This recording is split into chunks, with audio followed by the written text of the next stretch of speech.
Well, that's it. Anaheim 86, Anaheim 2008. It's in the books. The first ever retro night is done. It was a spectacular night tonight, full of surprises, full of things we probably thought we'd never see in a Supercross track. Jim Holley, I don't even really know where to start.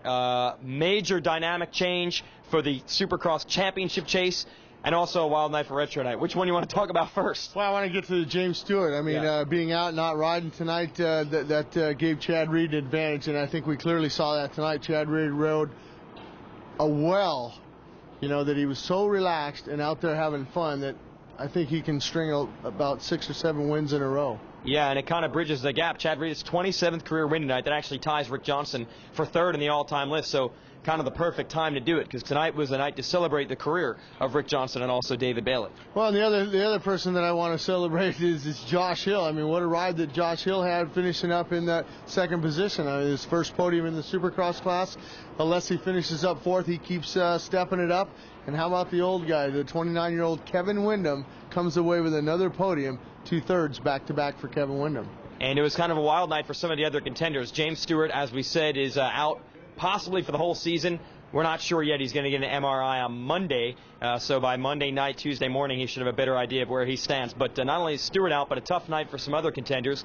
Grant Langston, Andrew Short go down on the first lap. Langston ends up outside of the top 15. Short barely able to scratch his way back to the top 10. And Davey Millsaps, who looked good for a podium earlier, ends up not finishing. Yeah, I mean, I thought for sure Millsaps was going to come away with that podium, but he had problems. He looked good. He won his heat race. Honda back-to-back heat race wins. I mean, when have you seen Honda do that? It's been a long time.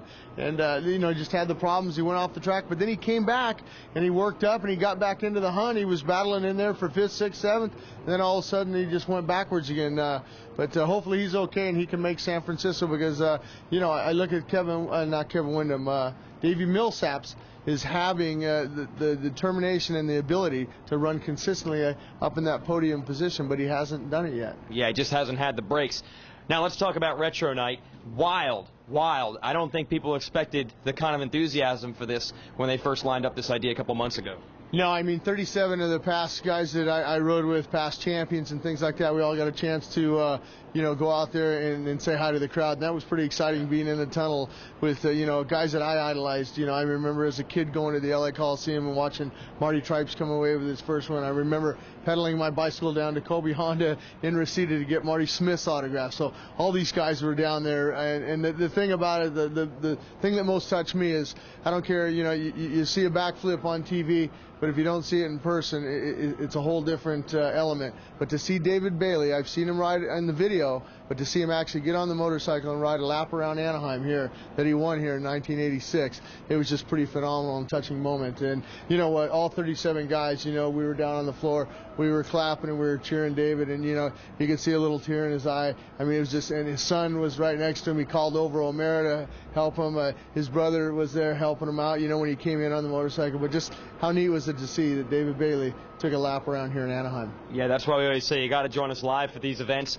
And, hey, the action is hot and heavy in the lights class. So no matter what race you get your tickets for, you're in store for a great show there. But Ryan Dungey gets a big boost, not only winning the race tonight, but a major step forward in the point standings, because a lot of his rivals had tough races. Well, and you mentioned one of the rivals, Jason Lawrence, on the Boost Mobile Yamaha, not even scoring any points. He actually got a bad start, and we thought at one point he had his work cut out for him. He gets into that 3rd position, makes another mistake, and can't fire the Yamaha. And, I mean, that was just, the kids just got to be livid right now and just going, oh, what happened? Why couldn't I start that? But on the other hand, I thought that Brock Hepler rode a great race, finished up 2nd.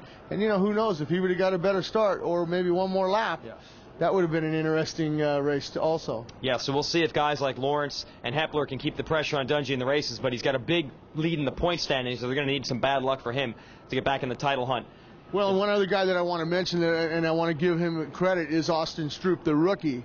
I mean, he comes out here his first Anaheim, his first Supercross Lights race, finishes 5th. Goes down to Phoenix last weekend, has a horrible night, doesn't even make the main event, and I called it. You're going to listen in the archives. I knew he'd be in the top 5, and he did better. He finished up on the podium. I think he said he'd make the main, which is still correct. It's still correct. Main and 5th. I'm going to stick with it. I said he was going to make the main, and he was also going to finish in the top 5. But 3rd, what can you say about Austin Stroop? He was happy, and, that just shows what kind of heart and determination that guy has. He was able to take his mindset and say, you know what?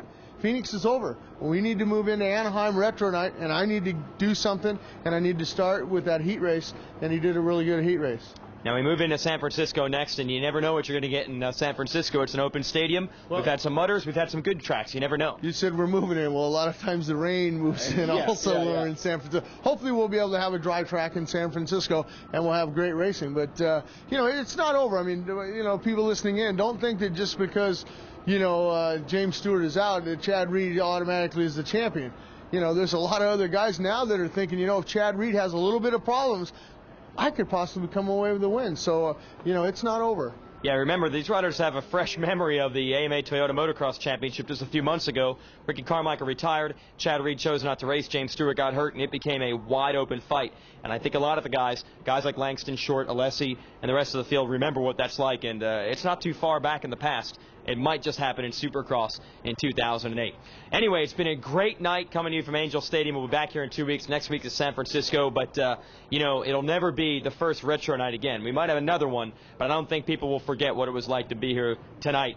We wish you could have joined us live, but if not, we're glad you joined us on supercrossonline.com. Jim, we'll see you next week in San Francisco, all right? I'll be there. All right. Thanks for watching. We'll catch you next week from San Fran.